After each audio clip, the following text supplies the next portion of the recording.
Deixa eu retomar o que pediram para eu retomar. Eu estava dizendo que o determinismo individual, que o determinismo kármico, que o determinismo fruto de nossa arquitetura própria, fruto de nossas atitudes, ela está muito bem fundamentada por nosso Senhor Jesus Cristo, quando ele falou para aquela mulher: vai e não peques mais, para que não te suceda o pior.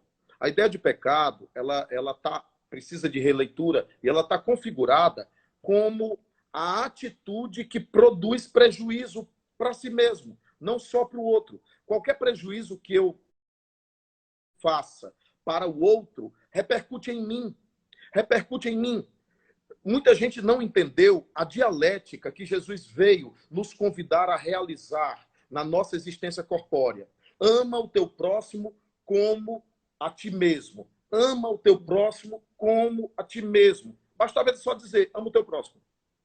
Mas quando ele faz o reverso e diz, como a ti mesmo, ele está dizendo o seguinte: se tu não tens capacidade de amar o próximo, é porque tu também não tens capacidade de amar a ti mesmo. Se tu não consegues enxergar-te como necessitado de afabilidade, de doçura, de carinho, de perdão, de amor, você não vai conseguir atribuir isso ao outro. E se você não consegue atribuir ao outro, muito menos a si mesmo. Você também é alguém que merece e precisa desse cuidado, desse colo, desse zelo, desse carinho. E isso é viver o amor de Deus. Porque Deus está cuidando de nós através do outro. A gente nem imagina que o outro, muitas vezes, está colocado na nossa vida, seja como remédio doce ou como remédio amargo. Mas o outro é uma forma de aprendizado. O outro é um livro a ser lido. O outro representa a presença de Deus junto a cada um de nós. E nós precisamos entender isso. Quando nós entendemos isso, nós começamos a perceber e nos aproximar do nosso propósito divino.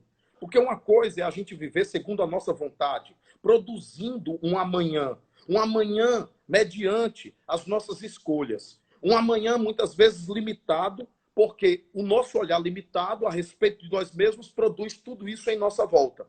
Mas se nós nos olhássemos como Deus nos enxerga, eu queria convidar todo mundo aqui a pensar, a tentar abstrair um pouco e pensar da seguinte maneira: eu preciso me enxergar como Deus me enxerga.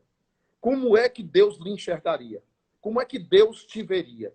Obviamente, você vai precisar se desataviar daquela ideia de um Deus humano, iracundo, um Deus rancoroso, um Deus que castiga, um Deus que coloca você para sofrer. Você vai precisar ter em mente os verdadeiros atributos de Deus.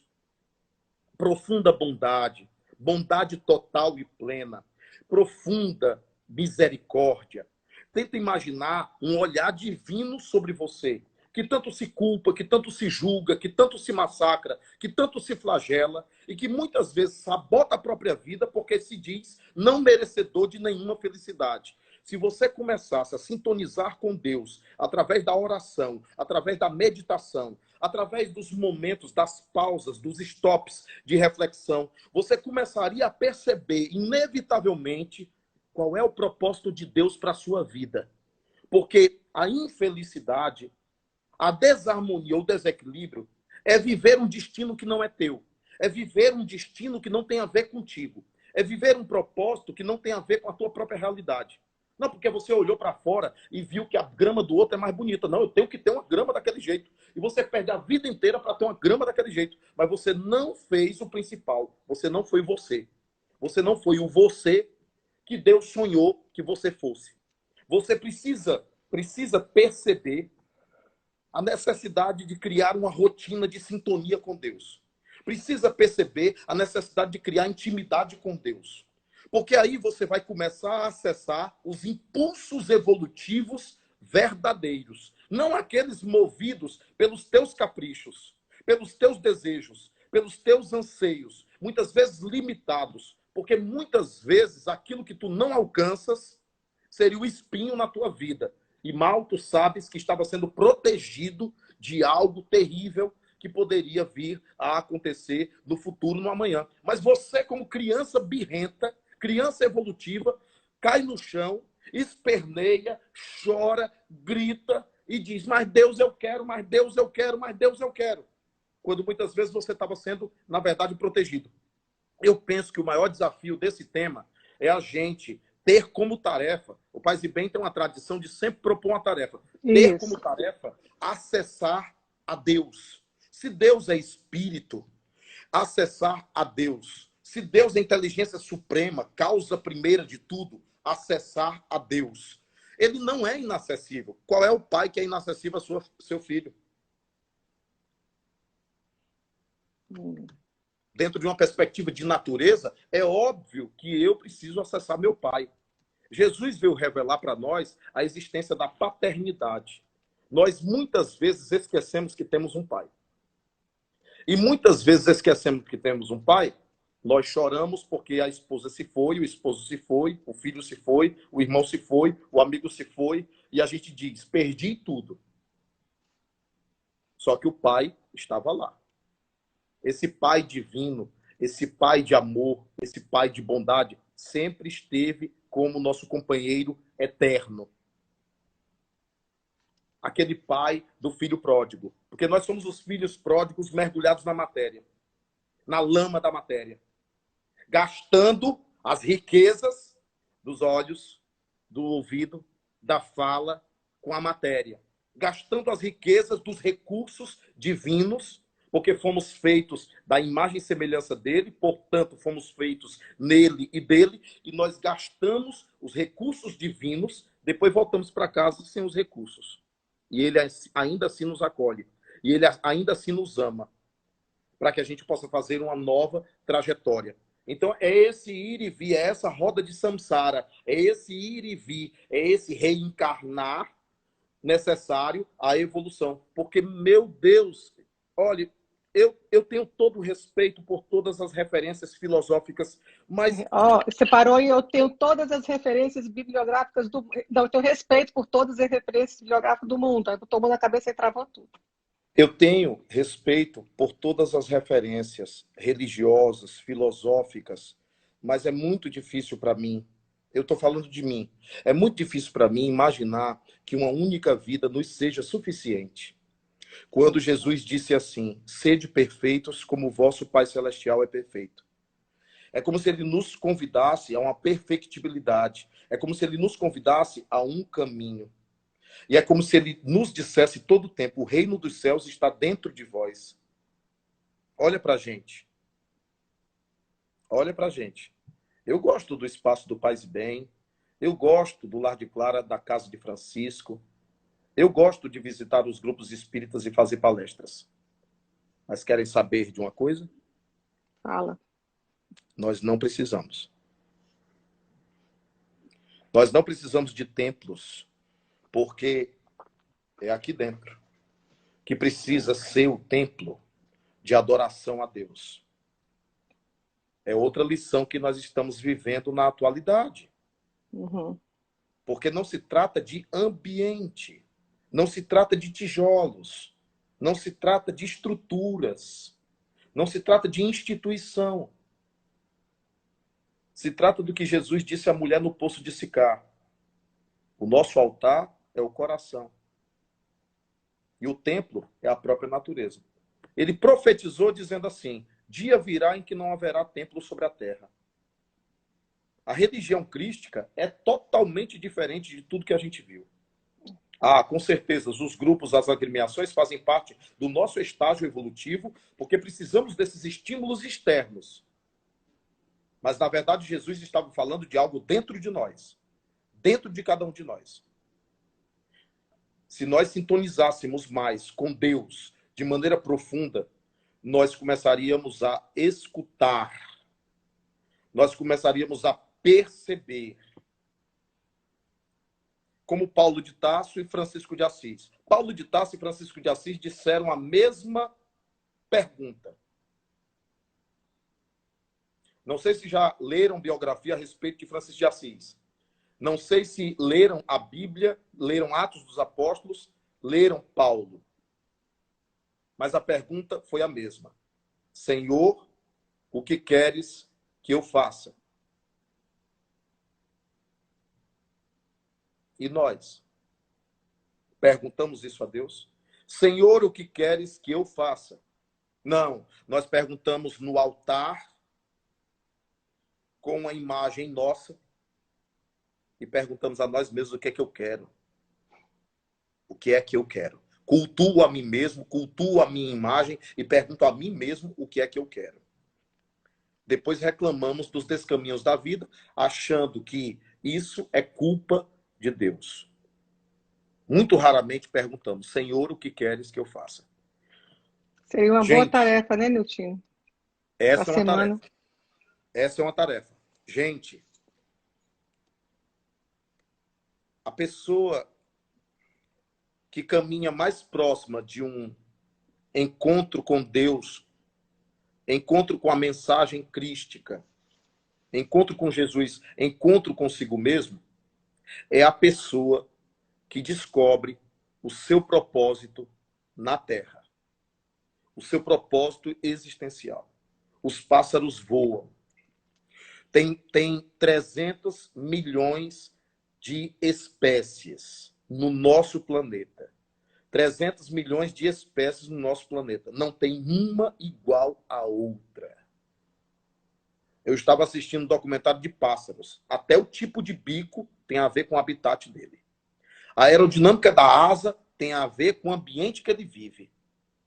A estrutura das pernas e das patinhas tem a ver com o ambiente que ele vive.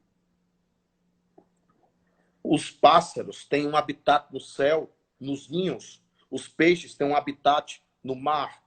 Agora eu te pergunto, você que foi criado de Deus, em Deus, por Deus, o teu habitat é divino. Mas tu estás respirando o quê?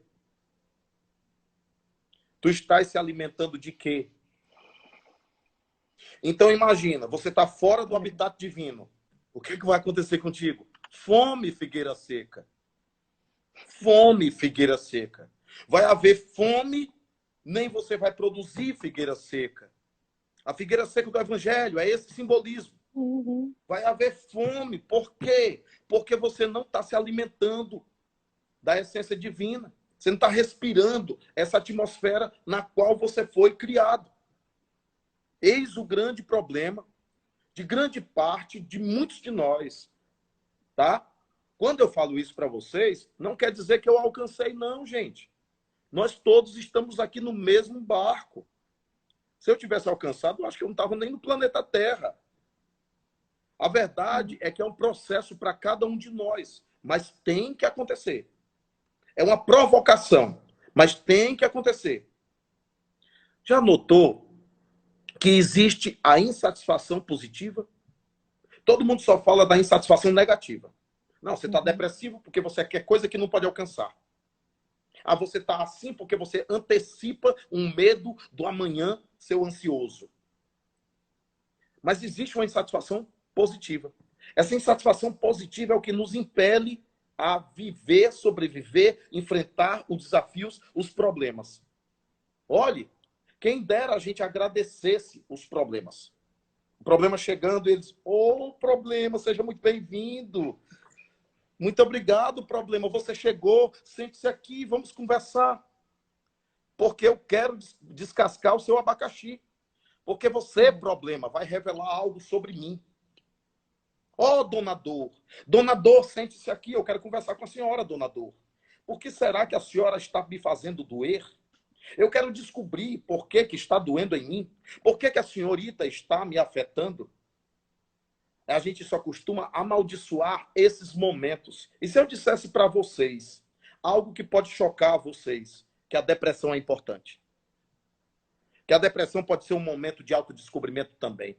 Que a depressão pode ser um mergulho nas suas sombras mais profundas interiores. Mas é um lugar, é um deserto onde você não tem que ficar eternamente. É um deserto que você não tem que ficar eternamente. Entendeu? A minha amada fez uma canção, ela compôs uma canção que diz assim: deserto não é morada, deserto é escola. deserto é a escola. Esse deserto de dor, de sofrimento que nós vivemos é um impulso evolutivo. É a voz de Deus dizendo assim, ó, tu tá muito parado, sai daí, deixa eu te dar aqui uma agulhada para ver se tu se impulsiona de alguma forma para frente, para ver se tu sai do lugar, para ver se tu sai do canto. Então, por que a gente tem que reclamar? A gente não tem que reclamar.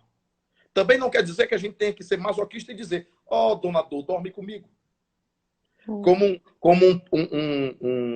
uma figurinha que me mandaram, o cara com um monstro, ele arrastando um monstro. Você estava na figurinha do monstro lá, aí travou tudo. Aí vamos fechar, que o povo está gostando mesmo, viu? Que tá todo mundo aqui esperando. Ah, não, parece que está travando de novo.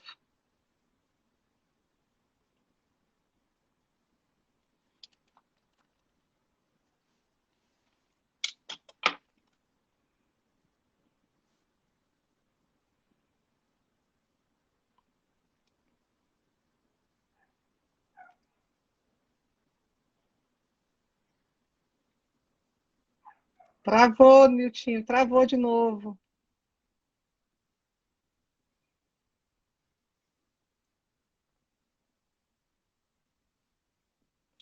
Tá travando.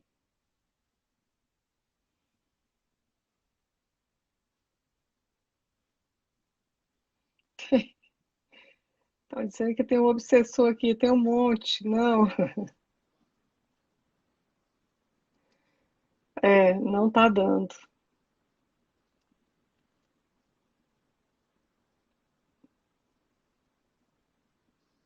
Opa, voltou. Oi. Oi, Então tem voltou muita agora. gente, Depois tem muita gente. Não, todo mundo parou na figurinha do monstro. Isso aí, Pronto. Então, quando a criança perguntou para ele por que você não larga, então, esse problema de estimação, ele disse, porque é de estimação. Então, tem muita gente que está carregando consigo um problema de estimação. O problema tinha uma função, o problema tinha um tempo, mas muitas vezes o indivíduo se agarrou ao tempo.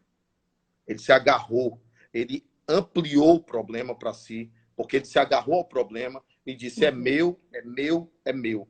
Então ele não maturou, ele não digeriu, ele não aprendeu, ele não refletiu com o problema. É por isso que algumas vidas acabam sendo cíclicas mesmo, porque toda vida que a gente não aprende uma lição, a prova volta, a prova volta e a prova volta. Precisamos, então, entender essa dinâmica da nossa evolução. Eu queria realmente falar muito mais coisa, mas a internet não deixou. E aí fica o espaço aberto para uma, duas perguntas que queiram fazer. Isso. Vamos olhar aqui. Já tem uma perguntinha aqui. Alguma pergunta, gente, que vocês queiram fazer? Agora estão dizendo, pode falar. Não, perguntas. O que vocês têm alguma coisa para perguntar? Falem agora ou segura aí para a próxima. Como encontrar o nosso propósito? Achou? Tem uma pergunta aí. Tem uma pergunta aí. Como encontrar nosso propósito? Isso. Primeiro, a gente tem que confiar na nossa filiação divina. Ninguém existe fora de Deus. Ninguém existe que não tenha passado pelo, aspas, ventre divino. Nós fomos criados por Ele, nele e dele. Então, por isso somos imagem e semelhança dele. Se isso é verdadeiro, nós podemos acessar essa fonte. E uma das maneiras de acessar essa fonte mais tradicional, mais secular, mais milenar, é por meio da oração. Através da oração. Tem muita gente que acha que a oração é só pedir. Oração também é agradecer. Oração também é celebrar. Oração também é se emocionar com a natureza. Oração também é trabalhar, procurando fazer com esmero algo por ele, para ele. Oração é cultuar, cultuar a Deus. O culto a Deus, a lei de adoração, a adoração é uma lei divina. Por que será que Allan Kardec separou isso como lei divina? Porque precisamos Adorar. Precisamos orar, adorar. Quer dizer, é como se você se colocasse na presença dele e ele na sua presença. A oração é essa conexão. Você vê que o próprio Cristo, porque muita gente pode dizer assim, não, não preciso orar não, não preciso orar não. O próprio Cristo orava. O próprio Cristo chegou para os discípulos e disse assim, orem comigo, vigiem comigo. Então, na verdade, um dos passos é mergulhar dentro de si mesmo por meio da oração. Perguntar a Deus qual é o seu propósito. Ficar atento, porque às vezes vem resposta num sonho, porque às vezes vem resposta por intuição. Mas existe outra forma de descobrir o propósito. Me diz aquela coisa que tu faz sem olhar para o relógio. Me diz aquela coisa que tu fazes com todo o prazer do mundo. Me diz aquela coisa que tu farias até se não recebesse um salário. Me diz aquela coisa que você faz e, apesar do cansaço físico, você volta feliz e realizado. Pronto, você acabou de descobrir o seu caminho. Você acabou de descobrir o seu propósito. Porque você sente encaixe. Porque você sente harmonia. Porque você sente plenitude. Porque você sente inteireza. Seus olhos brilham. Você passa a ter brilho no olhar. É muito importante ter brilho nos olhos. Ter brilho nos olhos é uma forma de dizer estou vivo. Ter brilho nos olhos é uma forma de dizer estou aqui, estou presente. Ter brilho nos olhos quer dizer sou realmente alma vivente e manifesta na terra. Então nós precisamos entender que o propósito tem a ver conosco, o indivíduo, mas o propósito, na consecução do que é individual, contribui para uma coletividade, contribui para uma multidão inteira. Isso é propósito, quando o propósito divino opera na vida de cada um de nós. Tia, deixa eu te fazer uma pergunta, então. Você falou que o que a gente está vivendo hoje, então, é fruto de causa e efeito, né? Fomos nós que atraímos fruto da nossa vida que a gente levava. E a quantidade de desencarnados nessa grande quantidade, desse momento, também é causa e efeito, também faz parte das escolhas feitas por tanta gente assim, num momento único como esse? Pessoas que desencarnam de câncer podem ter sido abortistas de outras encarnações. Pessoas que desencarnam com infecções sanguíneas, a hemofilia, por exemplo, pode ter resposta num suicídio por envenenamento. Pessoas que sofreram o pênfigo, ou chamado fogo selvagem, são pessoas que já atearam fogo ao próprio corpo noutra vida. Nós não podemos perder de vista a ideia de coletividade, do coletivo, mas não podemos ficar cegos à ideia do individual. O que há é uma convergência de resgates que também são individuais. Eu tenho muito respeito por muitos palestrantes, mas já ouvi algumas coisas que nos parecem absurdas, dizendo são romanos, são nazistas, que estão desencarnando agora de Covid. Não. Tem médicos que fizeram experiências com pacientes e injetaram substâncias. Tem enfermeiras que injetaram substâncias letais que levaram à morte de pacientes. Tem indivíduos que contribuíram cientificamente para a produção de determinados venenos. E assim sucessivamente. E sem falar que existe o residual. Eu não sei se vocês já financiaram algum apartamento, alguma casa, aí você pensou que tinha pago, aí determinada instituição bancária pega e diz assim, não, mas tem um residual. Uhum. Tem muita gente que pensa que eu tenho que ter feito algo na encarnação imediatamente anterior para morrer de Covid. Não. Eu posso ter feito, tenta contar a quinta encarnação anterior, tente contar a sétima encarnação anterior, como resíduos de processos que ficam grafados, na arquitetura do perispírito, do corpo espiritual do indivíduo. Então, o que está havendo hoje não tem a ver com aquela coletividade daquele momento histórico está todo resgatando agora junto à morte pelo Covid. Não. Houve uma convergência programativa de cada um sob um gerenciamento superior, obviamente, para esse desencarne agora. Mas cada um está resgatando algo individual. E muito a ver com falta de ar, né? Com problemas respiratórios, né, gente? Numa Também época tem a ver só. com isso. Você procura ver. Agora, as coisas não são tão exatas. Quando a gente procura associações similares, a gente está tentando usar de didática. Uhum, Porque muitas vezes não quer dizer isso. uhum. Muitas vezes não quer dizer. Tem padres inquisidores que emparedavam pessoas. Tem padres inquisidores que emparedavam a pessoa morria de asfixia numa parede. Ah, um padre desse pode desencarnar de Covid, sendo agora a sua encarnação? Pode, se estiver na programática reencarnatória dele. É verdade. Não é aleatório. Agora, quando a gente fala não é aleatório, muita gente não pensa assim, ah, não, então pronto, eu só vou pegar se eu tiver karma. Eu só vou pegar se eu tiver karma, então eu vou aqui me expor, eu vou fazer de tudo aqui, vou pegar esse negócio. Eu duvido que esse negócio pegue em mim. E a Bíblia diz uma coisa muito interessante: não tentarás o Senhor teu Deus. Porque também se desencarna por irresponsabilidade, também se desencarna por negligência, também se desencarna por suicídio inconsciente ou suicídio lento. Exatamente. Mais uma pergunta. Mais Para uma? completar os 4 minutos aí de lá. Mais 4 minutos de Eita, live. vamos ver aqui. Cada caso é um caso, é isso mesmo. Cada caso é um caso. Uma coisa, algumas vidas, outra aqui.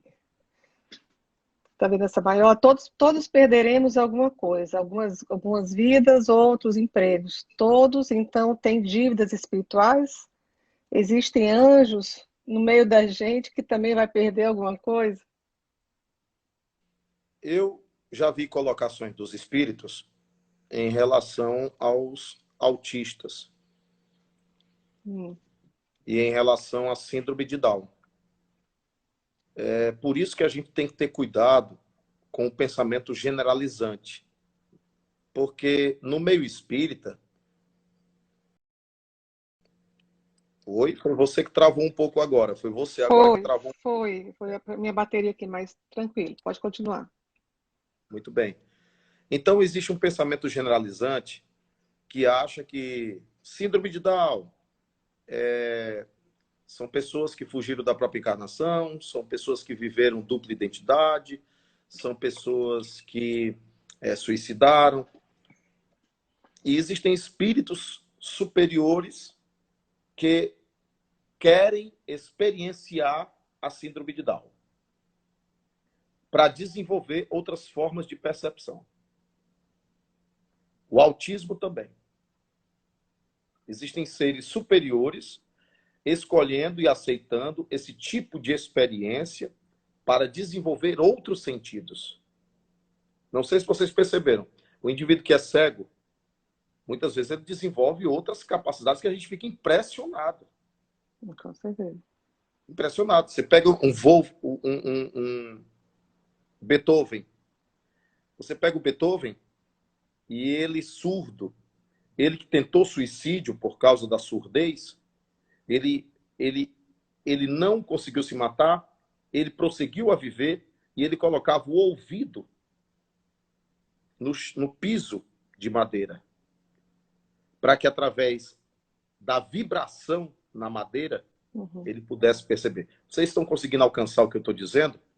Determinados sentidos são vetados, mas outros sentidos da alma, porque na verdade eu não percebo com o olho, eu não percebo com o nariz, eu não percebo com o palato, com a boca, eu não percebo com os ouvidos. A alma é que percebe. O que explica determinados fenômenos paranormais é porque a alma é que percebe. Ela não precisa de sentidos físicos. Verdade. Então, nem sempre tem a ver com dívidas espirituais. Às vezes é tarefa, às vezes é experiência. Sim. Tarefa de experiência. Às vezes é uma forma de superexcitar sentidos que estavam adormecidos. Do mesmo jeito que alguém que foi muito notável em física e que agora vai ter que desenvolver algo na medicina, o conhecimento de física que ele tinha muitas vezes precisa ser arquivado, muitas vezes precisa ser inibido no seu psiquismo. Porque senão ele não desenvolve o conhecimento médico. Uhum. Está ouvindo? Estou aqui. Charles mandou uma mensagem aqui através da Raquel. Um Síndrome de beijo no Down. coração da Raquel e do Charles. Olha aí. Um convite para vivenciar o amor puro, plena capacidade de amar, menor capacidade cognitiva. Eu quero falar sobre isso um pouquinho, porque assim, às vezes eu ouço muita gente dizer assim, o amor é o suficiente, basta o amor, nós precisamos só amar. Aí eu vou fazer uma pergunta, de que amor você está falando? Muita gente, às vezes, usa só a expressão que precisa só do amor para anular o conhecimento, ou para anular a razão, ou para anular o intelecto. Não estou dizendo que é o caso da pergunta, eu estou aproveitando a pergunta dela, a colocação dela, concordo que sim, o amor é essa força, o amor é esse impulso evolutivo poderoso, não existe outro impulso evolutivo mais poderoso do que o amor, do que o exercício do amor. Mas de que amor nós estamos falando? Porque uma mãe ama o seu filho, mas superprotege ao ponto que o amor dela os sufoca. Porque um homem ama uma mulher, mas ele ama abusando dela. Ele ama, muitas vezes, manipulando essa mulher para ter posse ao invés de amor. Então, nós precisamos de luz para amar melhor. Nós precisamos de conhecimento para amar melhor. E quanto mais eu me esmere na busca de mergulhar no conhecimento profundo da espiritualidade, melhor eu amarei. Melhor discernimento eu terei do que será amar. Teve uma pessoa que chegou até para o Divaldo Franco e disse assim, Divaldo, olha essa família, nós cuidamos dessa família, das 3 gerações dessa família. Nós amamos essa família.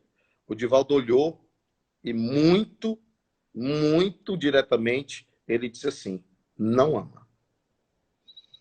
Não, mas nós cuidamos das 3 gerações dessa família. Não ama. Porque vocês sustentaram a miséria. Vocês não amaram de verdade. Amar de verdade é ensinar o outro a caminhar. Tem uma história que combina muito bem com isso, que é bem rapidinho. É do Irmão X, através do Chico Xavier.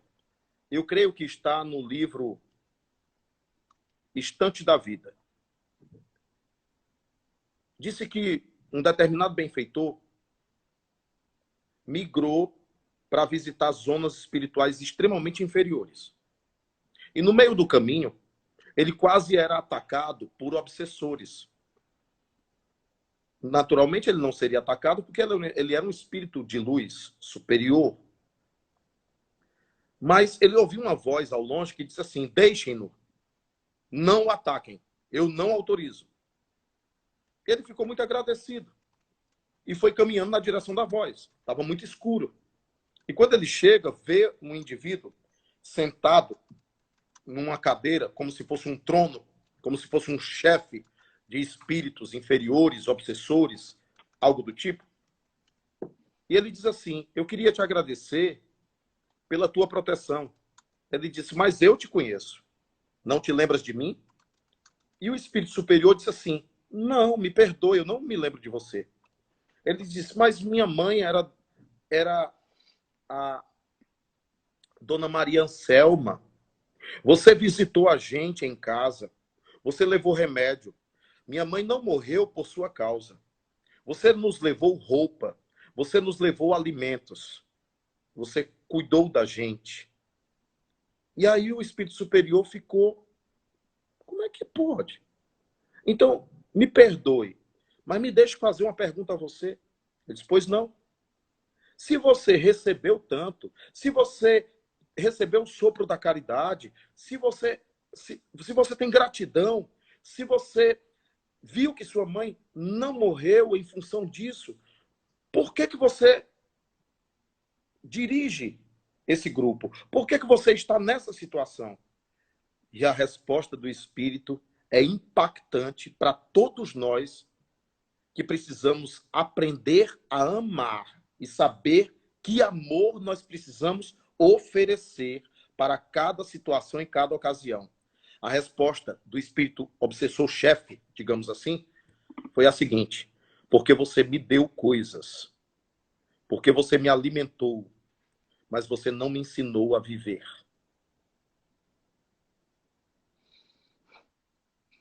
Entendem? Então, muitas vezes, a maior caridade é dizer assim: Solange, toma, tá aqui, ó. Essa luz de conhecimento, toma aqui, recebe. Agora é contigo, irmã. Agora é você. Está na nossa evolução, né, Nilton?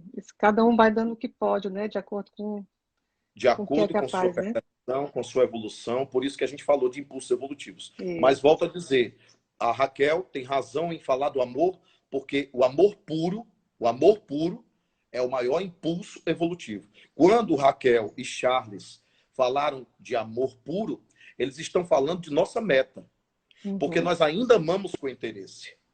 Porque amamos porque vamos receber. Porque amamos porque queremos trocar. Estamos trocando alguma coisa. Mas amor puro é amor incondicional. Amor puro é aquele que não espera nem gratidão. Amor puro é o amor que simplesmente ama. Ama por amar. E é feliz por amar. E se abastece do próprio amor. Se abastece do próprio ato de amar. O próprio ato de amar planifica o indivíduo. Lhe dá propósito existencial. É isso aí.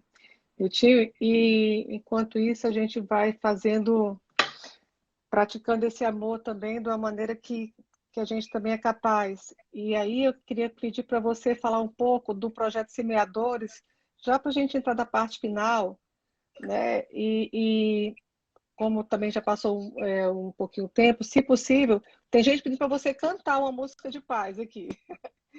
Se possível, fazer uma prece final para a gente encerrar aqui a Nem nossa cantar eu conversa. sei. Olha, não Nem pegou o cantar eu sei. microfone, não pegou o microfone, olha aí. Foi o Fabiano que te botou nessa encrenca aqui. Só podia ser o Fabiano. Só podia ser o Fabiano. Isso é porque eu tô devendo umas músicas para ele num pendrive que ele me pediu numa viagem. Aí ele tá aí na Tá vingança, né, entendendo. Fabiano? Eita, Fabiano. Um beijo no coração, Fabiano. Girlene, eu vi aqui seu recado. Um beijo no teu coração, querida irmã. A Muito pessoa obrigado que diz, pelo pelo amor de carinho de todos Deus, vocês. pergunta, não deixa ele sair sem falar se a gente vai sair melhor dessa. Mas aí tem que escutar a live desde o começo, né? Que você fala isso bem no comecinho da live, né? Eu devolveria uma pergunta. Você vai sair melhor dessa? E aí É a uma tarefa da semana responsabilidade. também, né? É a tarefa da semana. Senhor, o que queres que eu O que faça? queres que eu faça? Todo dia acordar e se perguntar, né? E no Senhor, final o do que queres que eu dia, faça? verificar o que foi feito, né? O que você conseguiu fazer naquele dia. Eu encaro os semeadores como sendo um exercício de amor. Eu encaro os semeadores como Só sendo. um minutinho, gente. Ele está falando do projeto Semeadores, que é um projeto que nós temos no Grupo Espírita Paz e Bem, tá? Que começou a gente ajudando algumas casas espíritas e hoje a gente ampliou para várias comunidades que estão passando por necessidades, né? Principalmente nesse momento, tá certo? Então a gente tem várias pessoas que estão se propondo a doar para esse projeto e a gente está fazendo essa distribuição, né? De acordo com o que vai chegando para a gente vai repassando de acordo com as possibilidades. E aí o Niltinho vai continuar a falar um pouquinho sobre isso. Então, os semeadores, nós do lado de Clara, que enxergamos esse projeto e esse grupo com muita gratidão a todos que fazem o Paz e Bem, e especificamente a todos esses irmãos que fazem os semeadores, eu imagino como sendo uma proposta iluminada, porque na perspectiva do auxílio que possamos prestar às pessoas mais necessitadas, existe o fato de você criar uma instituição para isso. Mas quando uma instituição chega ao estágio de, mesmo sendo instituição, que precisa receber, e essa instituição espalha, multiplica, você já está num estágio também bem mais avançado de espírito de fraternidade. Jesus veio nos ensinar a fraternidade, enxergar uns aos outros como irmãos espirituais que todos somos, um só rebanho, um só pastor, na medida em que a gente percebe que aquele outro, como diria uma mensagem do Evangelho segundo o Espiritismo, aquele outro que ora a Judas, talvez tenha sido um pai seu em outra encarnação e você não se recorda. Talvez tenha sido um irmão, talvez tenha sido um parente seu de outra vida e você sequer recorda, porque está com outro rosto, está em outro corpo. Significa dizer que todos nós somos almas em migração. Todos nós somos estrangeiros que estamos aqui de passagem, porque nosso verdadeiro endereço não é aqui na Terra, nosso verdadeiro endereço é no céu. Simplesmente nós precisamos, sim, engrossar fileiras com o grupo dos semeadores, ficar atentos aos convites de benemerência, porque esses convites de benemerência são vozes divinas, são as vozes de Deus, muitas vezes nos convidando a um exercício de amor. Eu me lembro muito bem de uma senhora, de uma instituição que ainda existe, que é fonte de inspiração também para nós do Lar de Clara, que ela foi até um empresário e ela precisava de um dinheiro bastante vultoso. Ela precisava de um dinheiro grande. E quando ela lá chegou, ele olhou para ela e disse assim: o que é que a senhora precisa? O que é que a senhora veio me pedir? Ela disse assim: eu não vim pedir nada ao Senhor. Na verdade, eu vim oferecer ao Senhor uma oportunidade do Senhor fazer o bem. Isso aí. Significa dizer que não se trata de pedir, se trata de oferecer uma oportunidade de luz, uma oportunidade de benemerência, uma oportunidade verdadeira de multiplicar, porque sempre vai sobrar. Olhando hoje para a gente, todo mundo recluso dentro de casa, eu fico perguntando, sobrou o quê?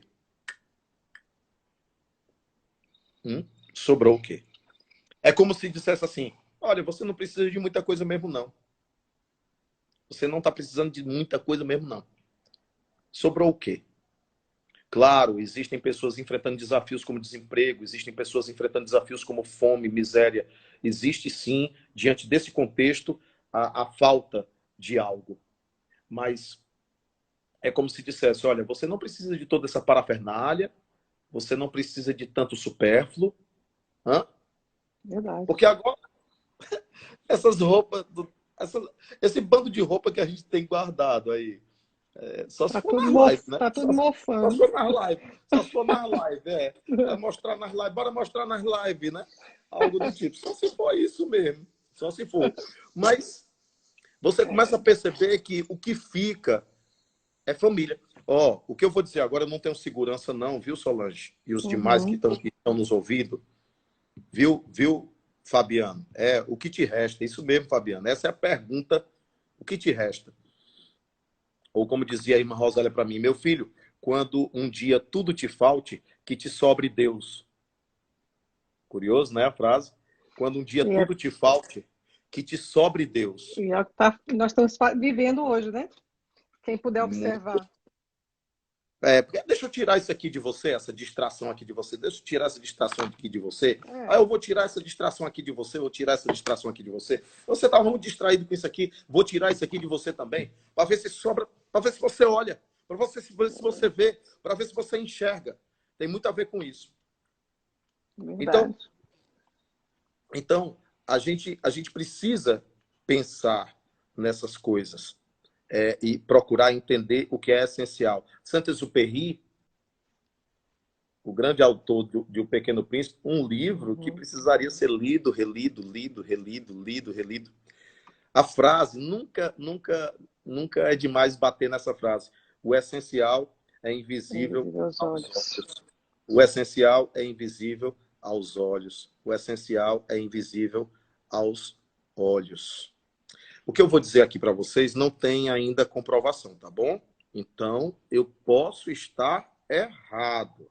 Porém, fuçando o senhor Google, eu descobri que a taxa de suicídio caiu. Oxe. Caiu. Oi. É uma pergunta que a gente precisa fazer. Porque a gente poderia dizer assim, não. Eu vi o caso de uma enfermeira que se matou porque ela tinha coronavírus e ela não queria espalhar. Vi o caso de um médico também que se matou. Só que a gente tem informações pontuais.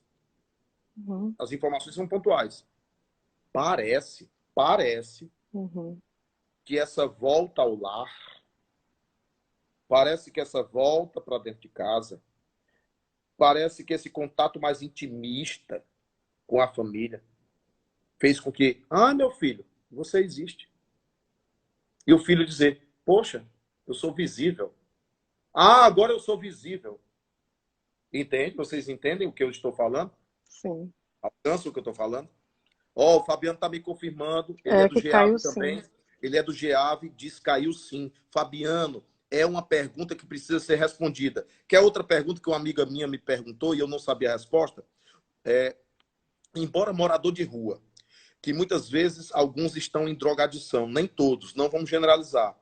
Embora morador de rua viva a situação que vive, o drama que vive, o sofrimento que vive, não se mata. É caso de pesquisa.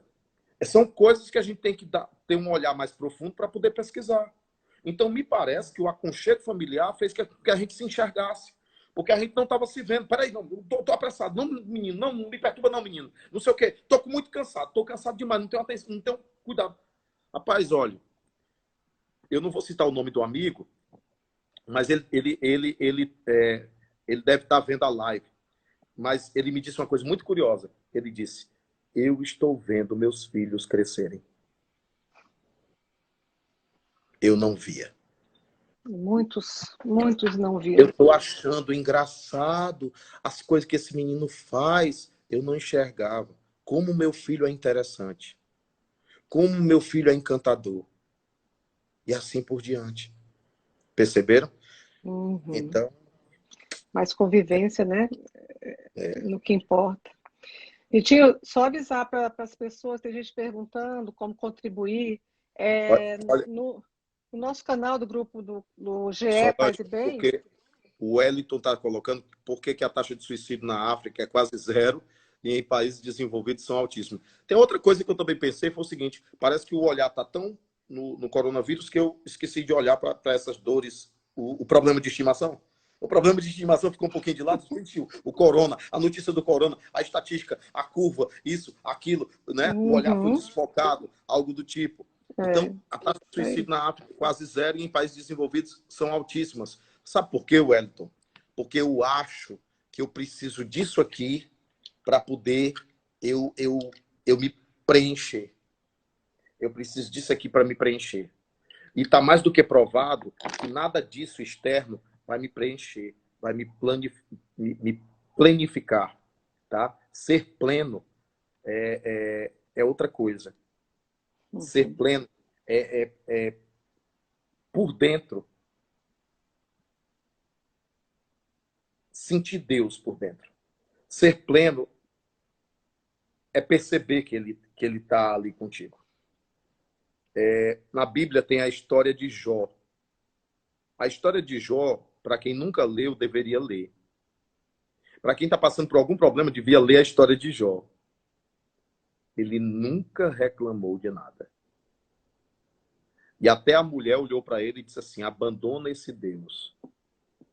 E o engraçado é que Jó depois teve tudo de volta para si, porque ele soube passar pela provação. Ele soube viver a provação dele. isso aí. Então, tem muito a ver com encarar o deserto como escola. O deserto, na verdade, é escola, não é morada.